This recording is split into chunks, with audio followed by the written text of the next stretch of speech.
votre soupe, vous prenez les légumes de votre choix, bien entendu. Personnellement, je fais souvent avec les restes du frigo et ça ira très bien. J'ai oublié, je vais mettre du gingembre aussi que je n'ai pas rajouté. Et donc, il y a 2 ingrédients vraiment super pratiques à utiliser.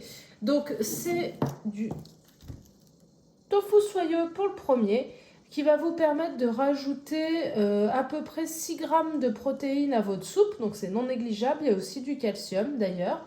Et ça, à la limite, je peux comprendre qu'il y en ait qui soient plutôt réfractaires. Donc, c'est pas l'ingrédient principal qui va vraiment venir enrichir votre soupe de façon sympa. Mais je trouve que ça fait un complément.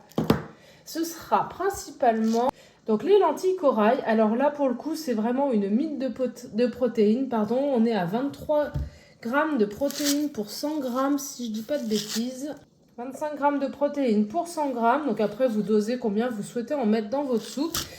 Ça n'a vraiment aucun goût dans la soupe. Ça n'a aucune texture non plus. Ça devient vraiment soluble.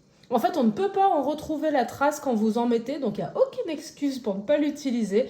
Franchement, c'est l'ingrédient royal pour enrichir donc les soupes. Je la mets à chaque fois. Tout le temps, dès que je fais une soupe, j'en mets. Rincez-les bien parce que ça mousse. Voilà, c'est un peu le seul problème.